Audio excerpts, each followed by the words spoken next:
तो last class में अपन ने ठोसों में बेंड सिद्धांत निकाल लिया था जॉन मॉडल से, परिक्षेपण वक्र से।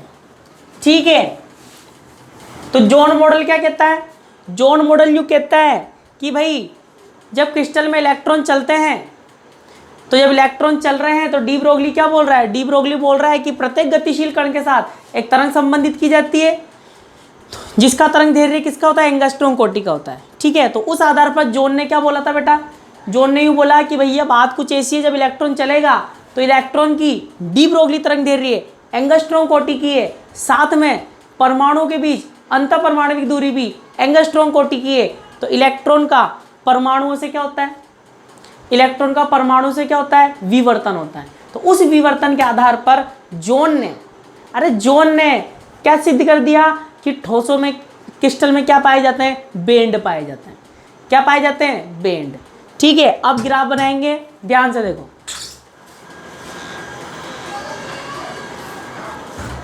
अब ध्यान से देखो,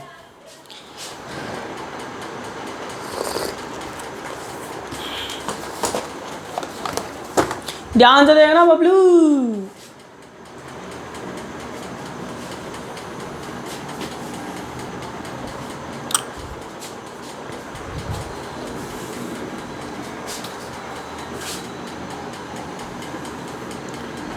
किस किस के बीच ग्राफ बनाएंगे?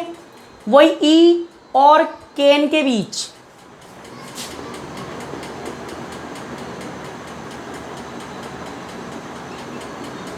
देखते जाऊं,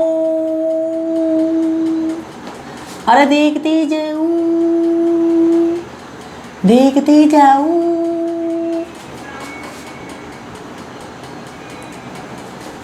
देखते जाओ, देखते जाओ, नी नी नी नी नी नी नी नी नी नी नी।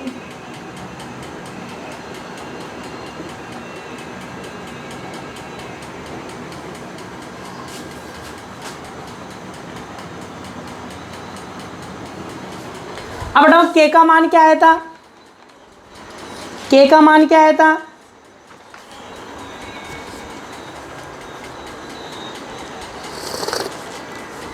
बताओ के का मान क्या आया था?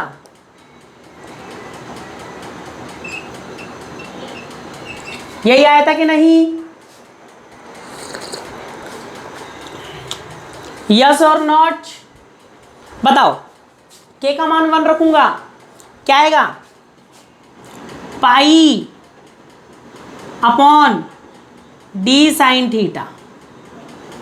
ठीक है, के का एन का मान 2 रखूंगा, क्या आएगा? 2 पाई डी साइन थीटा, 3 पाई डी साइन थीटा, 4 पाई डी साइन थीटा। यस और नो बोलते रहो। एन के मान रख दिए 1 2 3 4, 1 2 3 4। इधर क्या आएंगे? अबे यस और नो भी बोलते रहो। Minus pi D sine theta. भैया परमाणु तो दोनों तरफ होंगे, इधर भी परमाणु होंगे, इधर भी परमाणु होंगे, इधर भी परमाणु होंगे, इधर भी परमाणु होंगे, ऊपर भी होंगे, नीचे भी होंगे, सब जगह होंगे। माइनस, वरना कोई कहे सर माइनस में क्यों ले रहे हो? तो बेटा परमाणु तो आगे भी होंगे, पीछे भी होंगे। तो बताओ 2 पाई डी साइन थीटा माइनस 3 पाई डी साइन थीटा और माइनस 4 पाई डी साइन थीटा। ठीक है, तो बताओ के का मान पॉजिटिव भी हो सकता है, नेगेटिव भी हो सकता है। अब जरा ई का मान देखो बेटा, ई के मान में देखोगे तो एन स्क्वायर आ रहा है। ध्यान से देखो क्या आ रहा है? एन स्क्वायर आ रहा है।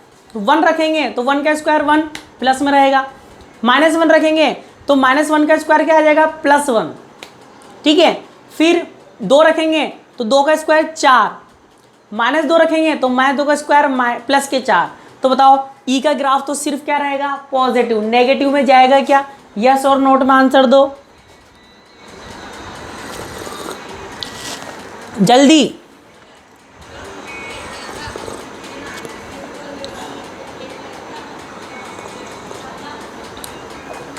जल्दी आंसर दो बबलू, नहीं जाएगा। Very good.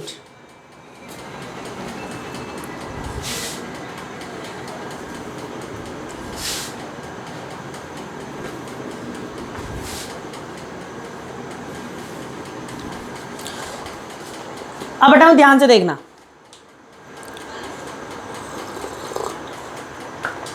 ध्यान से देखना, ध्यान से।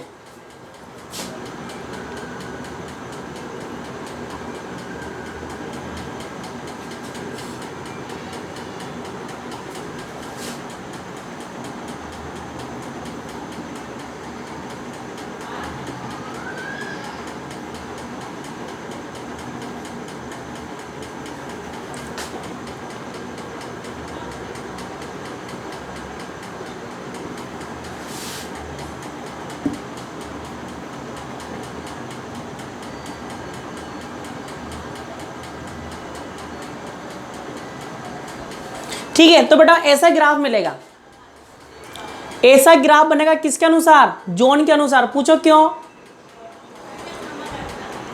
अरे पूछो क्यों?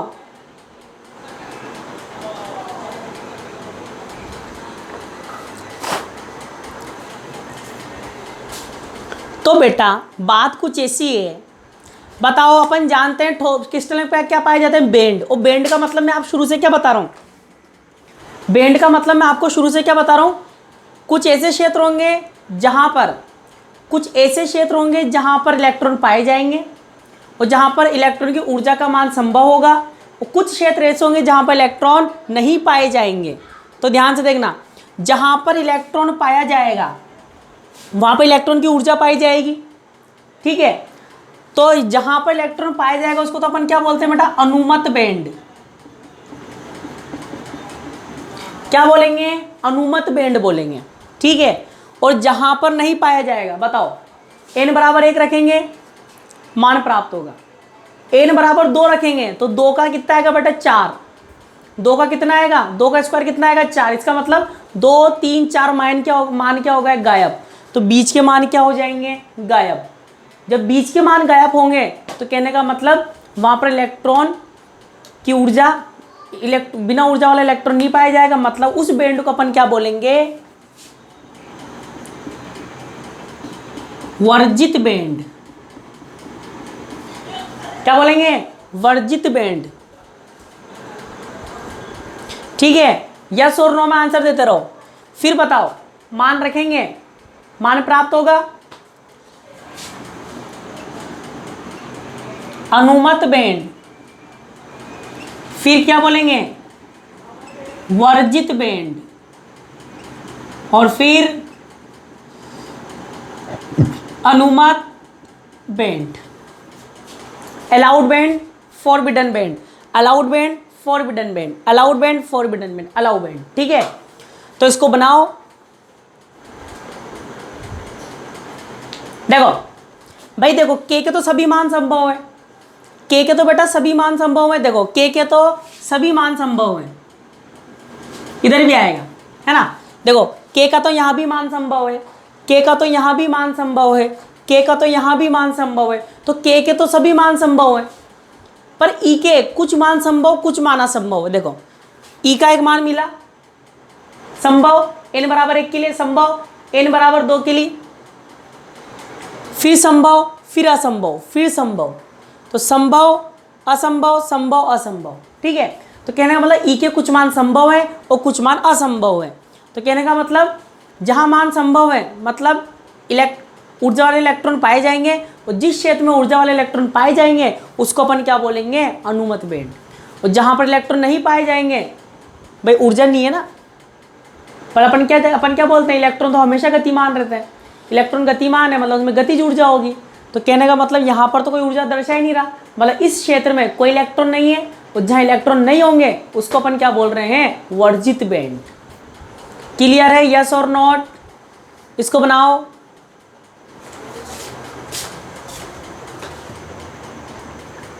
लिखो, आवर्ती विभव से आप क्या समझते हैं?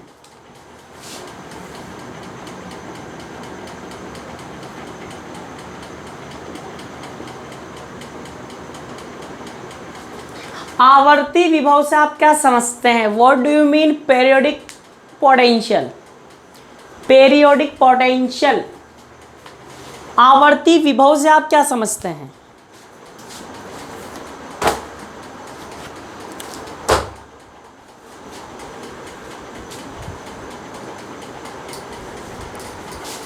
पीरियोडिक पोटेंशियल कौन बताएगा? आवर्ती विभव कौन बताएगा मेरे को? अरे कौन बताएगा, कौन बताएगा? चलो चलो, आवर्ती विभव तो आपने पहले नहीं सुना होगा, पर आपने एक चीज जरूर सुनी होगी पहले, आवर्ती गति, पीरियोडिक मोशन। पीरियोडिक मोशन, आवर्ती गति तो सुनी होगी, फर्स्ट ईयर में खूब लिखाई थी, याद हो तो, पुराने दिनों में। आवर्ती गति, हाँ बेटा हाँ तो बोल रहा है, बता भी दे, बता भी दे।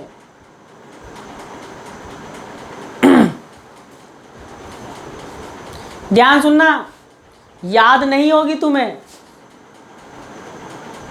सरल लोलक की गति, बेटा वो तो दोलनी गति भी होती है,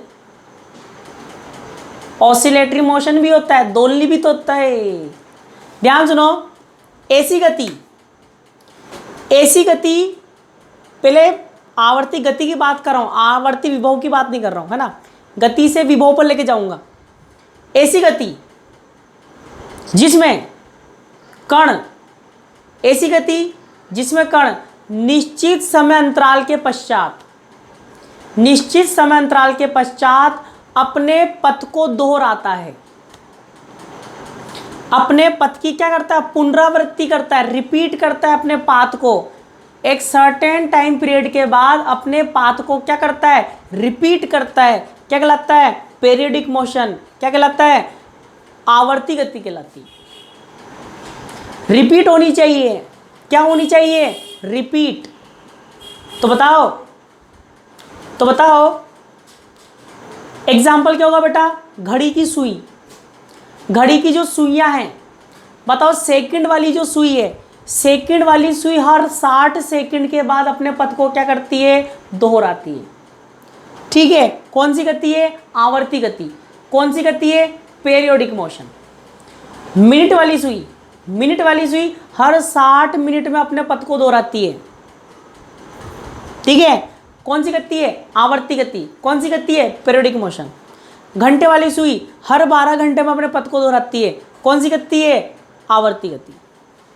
अब बेटा यहाँ पर आवर्ती गति की बात नहीं हो रही है, यहाँ पर पोटेंशियल की बात हो रही है। चलो अब बताओ, 12th क्लास में आपको पढ़ाया गया होगा बिंदु आवेश के कारण, बिंदु आवेश के कारण विद्युत विभव।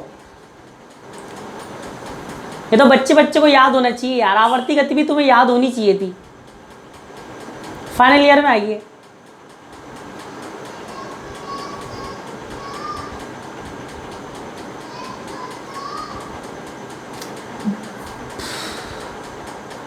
Q2 है, वेरी गुड। Q2 है, वेरी गुड। इसीलिए तुमसे बोलता हूं, इसीलिए बोलता हूं तुमसे बार बार।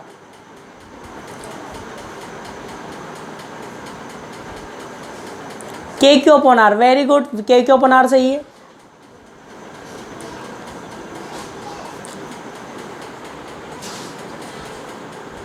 तो क्या होता है? K/R होता है, V बराबर क्या होता है?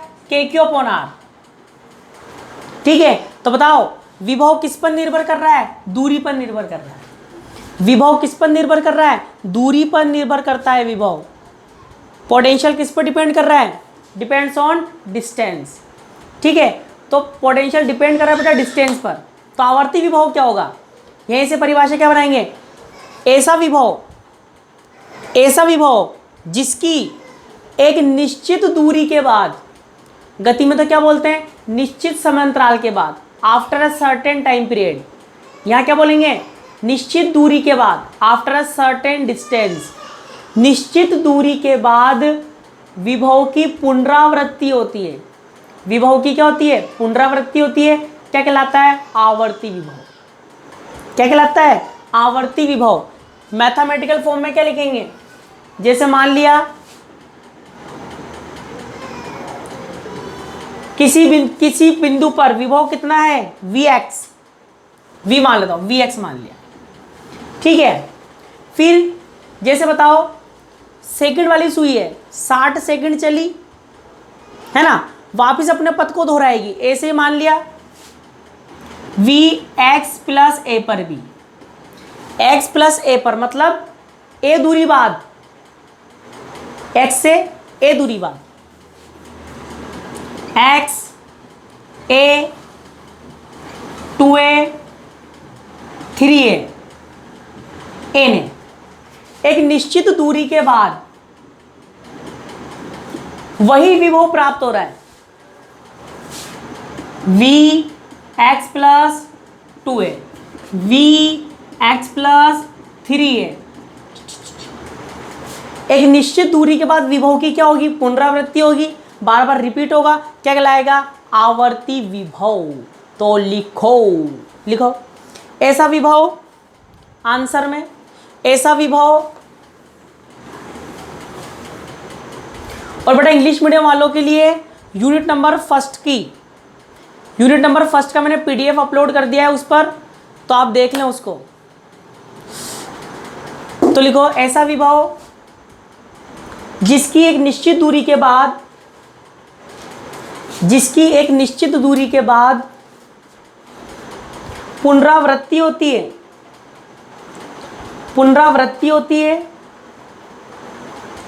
आवर्ती विभव कहलाता है।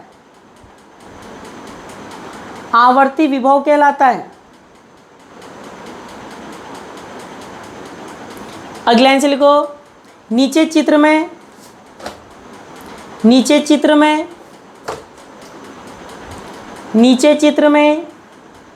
आवर्ती विभव के एक मॉडल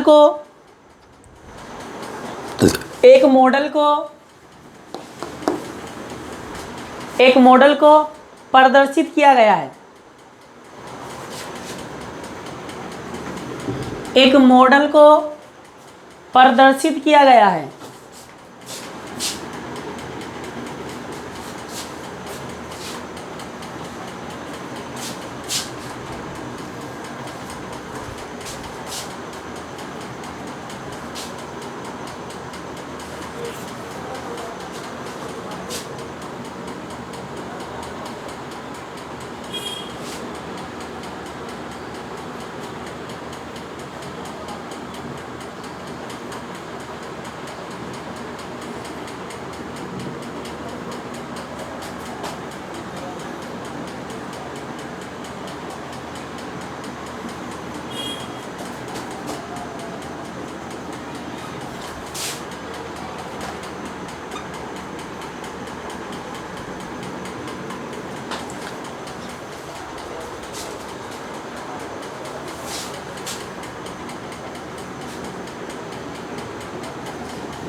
क्रिस्टल में परमाणु के बीच अंतर परमाणु दूरी क्या होती है, एंगस्ट्रॉम कोटि की, जिसको अपन क्या मान रहे हैं, स्मॉल a। ये तो याद है ना बबलू, परमाणुओं में अंतर परमाणु दूरी क्या होती है, एंगस्ट्रॉम कोटि की, एंगस्ट्रॉम ऑर्डर की, क्या मान लिया अपन ने, a। और a तो मानी अपन ने क्रिस्टल जालक में डिस्टेंस a तो मानते हैं। तो यहाँ क्या है, x, क्या है x, तो ये क्या होगा, x plus a, x plus 2a, x plus 3a और x प्लस 4a, ठीक है। तो ऐसा विभव जिसकी एक निश्चित दूरी के बाद क्या होगी, पुनरावृत्ति होगी। गणितीय रूप में क्या लिखेंगे, गणितीय रूप में Vx बराबर Vx प्लस a बराबर Vx प्लस 2a बराबर Vx प्लस 3a बराबर क्वेश्चन पूछता है आपसे, इसीलिए बना के लिखो फटाफट। फिर आगे चलेंगे, अरे फिर आगे चलेंगे।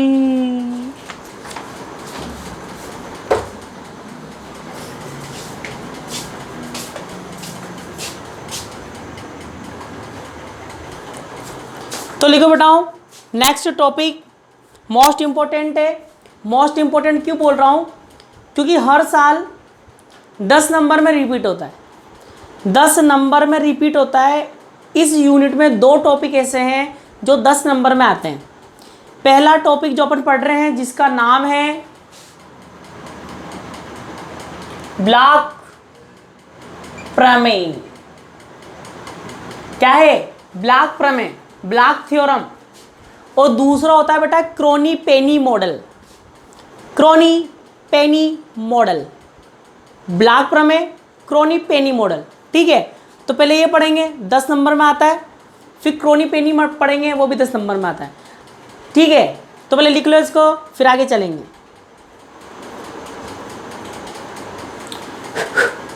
लिख लिया यस और नॉट? अरे लिख लिया यस और नॉट तो बोल दो।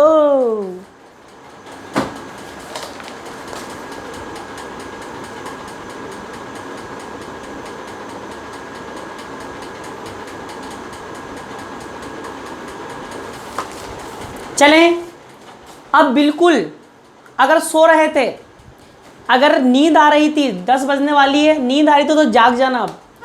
ठीक है, क्योंकि अगर अभी ध्यान से नहीं सुनोगे तो कल की कक्षा में कद्दू भी समझ में नहीं आएगा। ठीक है, तो ध्यान समझना। तो पहली बात तो ये ब्लॉक प्रमेय की स्टडी करें क्यों, ब्लॉक प्रमेय पढ़े क्यों, क्यों पढ़े बताओ तुम, क्यों पढ़े? हम नहीं पढ़े, हम तो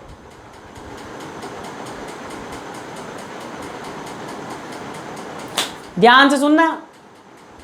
तो बताओ इस यूनिट में, कोर्स में है इसमें, वेरी गुड वेरी गुड, बहुत अच्छी बात है। कोर्स में इसलिए पढ़ रहे हैं, नॉलेज के लिए थोड़ी पढ़ रहे हैं। वेरी गुड, कल की क्लास के लिए, वेरी गुड, पास होने के लिए। वाह वाह वाह वाह।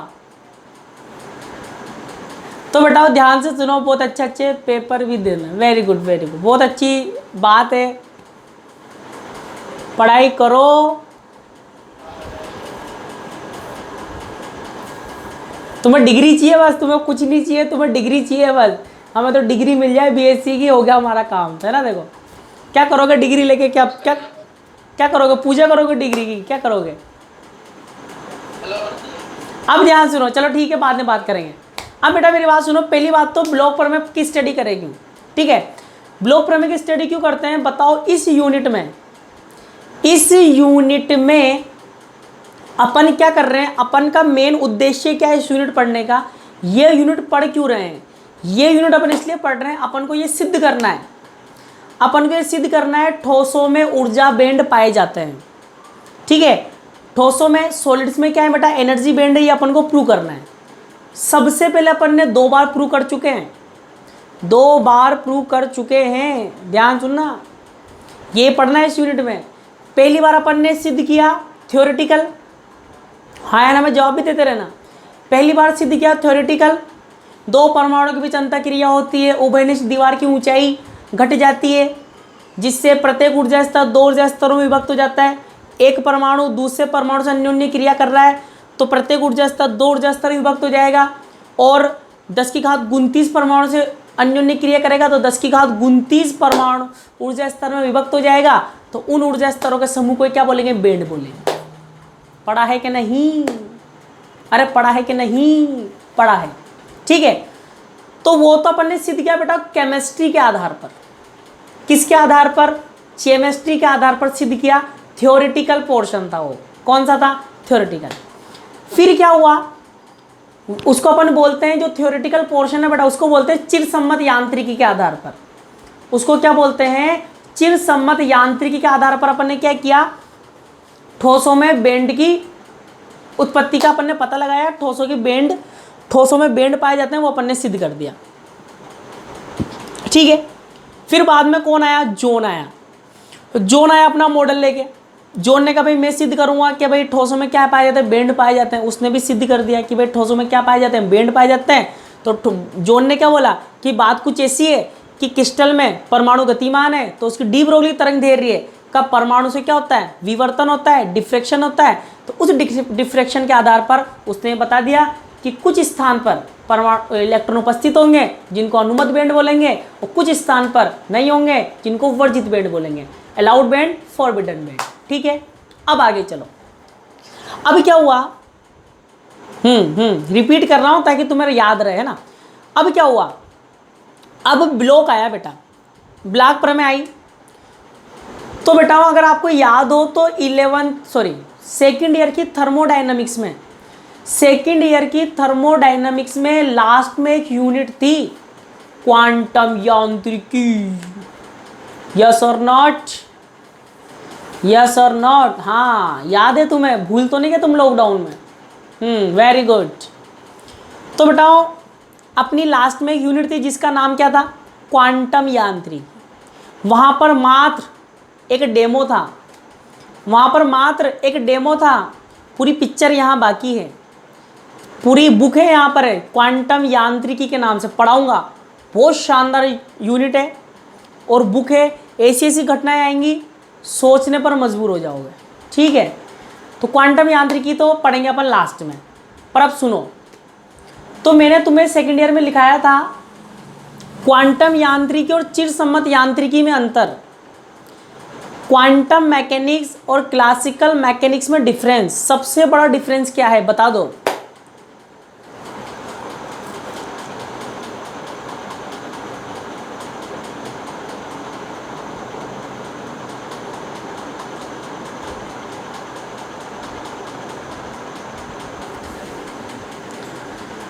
समझाऊंगा, लिखाऊंगा, कल समझाऊंगा बस, आज तो क्योंकि कल तो लिखने का काम है अपन का, कल कुछ काम नहीं है। समझने वाली मेन क्लास आज है। याद हो तो बोल दो याद है, नहीं है तो बोल दो, टाइम वेस्ट मत करो। नहीं याद तो बताओ, अगर आपको याद हो तो सेकेंड ईयर का रजिस्टर खोलना और वहां पर देखना, मैंने आपको लिखवाया था विभेद गुणों पर आधारित सांख्यिकी क्या कहलाती है, क्वांटम यांत्रिकी। और अविभेद गुणों पर आधारित सांख्यिकी क्या कहलाती है, विभेद गुणों पर आधारित सांख्यिकी कहलाती है चिरसम्मत यांत्रिक।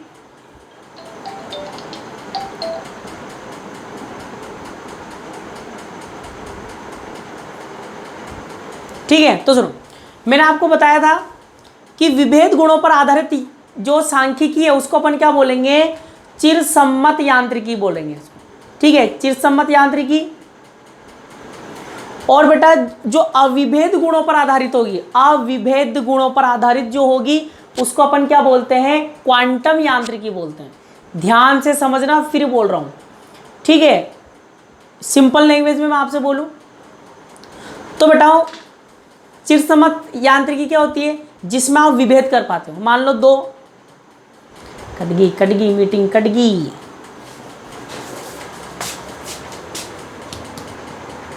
चलो तो आगे सभी, अब बताओ ध्यान सुनना। तो मैंने आपको बताया था विभेद गुणों पर आधारित सांख्यिकी क्या बोलेंगे, चिरसम्मत यांत्रिकी। जिसको अपन डिफरेंट स्टडी कर सकते हैं वो तो होती है अपनी कौन सी, क्लासिकल मैकेनिक्स। और जिसमें अपन बिल्कुल पता नहीं लगा सकते, डिफरेंट स्टडी नहीं कर सकते, ठीक है, तो वो कौन सी होती है बेटा, क्वांटम यांत्रिकी। ठीक है, तो अविभेद गुणों पर आधारित सांख्यिकी क्या बोलेंगे, क्वांटम यांत्रिकी। सिंपल सा एग्जांपल लूं तो बताओ, क्वांटम यांत्रिकी में जैसे मान लो ये पप्पू है, ये बबलू है या डब्लू है।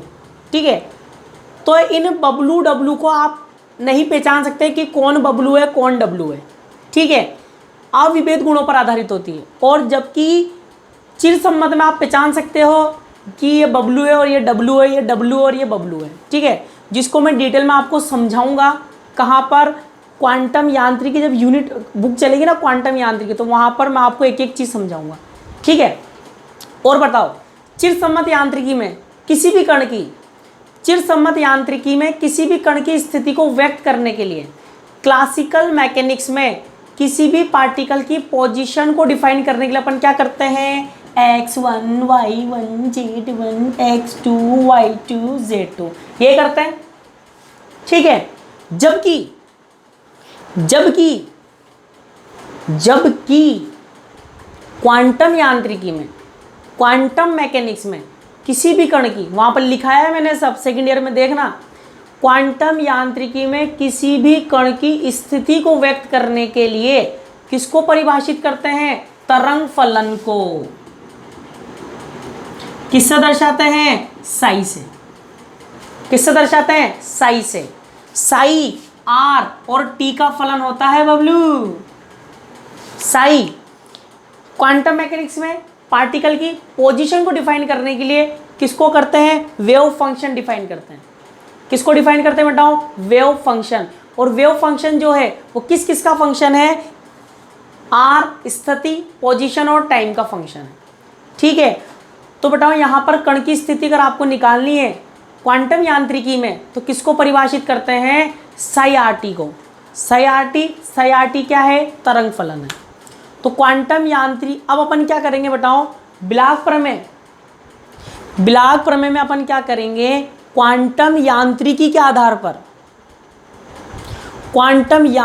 आधार पर अपन ये पता लगाएंगे, ये सिद्ध करेंगे कि ठोसों में ऊर्जा बैंड पाए जाते हैं।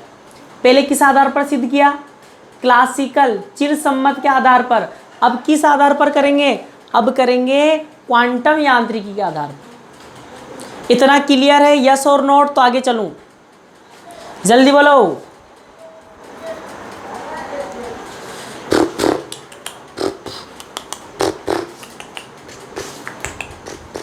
अब बताओ, ध्यान सुनना। अब बताओ, क्वांटम यांत्रिकी में, क्वांटम मैकेनिक्स में कण की स्थिति को पता लगाने के लिए, दोबारा रिपीट कर देता हूं, चिरसम्मत में अपन ने क्या किया? थ्योरेटिकल बेसिस पर ठोसों में ऊर्जा बैंड का पता लगाया। अब अपन क्वांटम मैकेनिक्स के आधार पर ठोसों में ऊर्जा बैंड सिद्ध करेंगे। तो क्वांटम मैकेनिक्स के आधार पर ठोसों में ऊर्जा बैंड सिद्ध करने के लिए दो प्रमेय पढ़ेंगे। कौन कौन सी? एक तो ब्लैक प्रमेय, एक क्रोनी-पेरेनी मॉडल पढ़ेंगे। तो पहले कौन सा पढ़ रहे हैं? ब्लैक प्रमेय। तो ब्लैक प्रमेय पूरा आधारित है किस पर?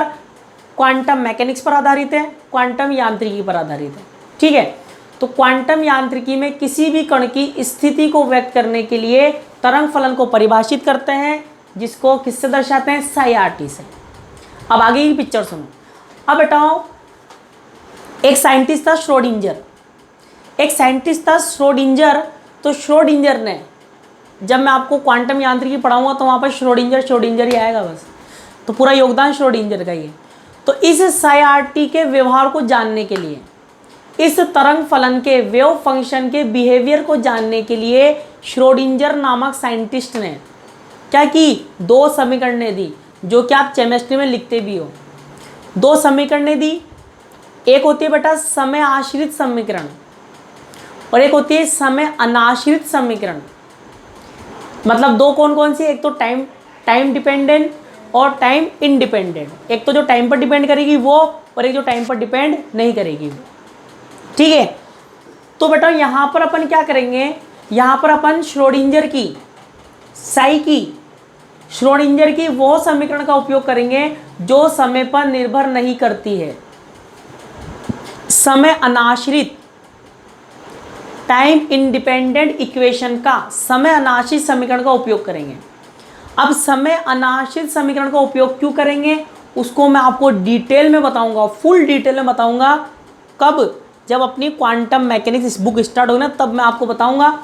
वहां पर मैं आपको दोनों समीकरण सिद्ध करके दिखाऊंगा, एक तो समय आश्रित, समय अनाश्रित, टाइम पर डिपेंड वाली, टाइम पर इंडिपेंडेंट वाली। और वहां पर मैं आपको साथ में ये भी बता दूंगा कि कब कौन सी समीकरण का उपयोग करना चाहिए, कब समय वाली का करना चाहिए, कब समय अनाश्रित का करना चाहिए, ठीक है। पर अभी तो सिर्फ इतना सा ध्यान रखेंगे कि ब्लैक प्रमेय में अपन क्या करेंगे? समय अनाश्रित समीकरण का उपयोग करेंगे। तो क्वांटम मैकेनिक्स के आधार पर अपन क्या करेंगे? ब्लैक प्रमेय की सहायता से ये पता लगाएंगे कि ठोसों में क्या पाए जाते हैं? बैंड पाए जाते हैं। क्लियर है? यस और नॉट?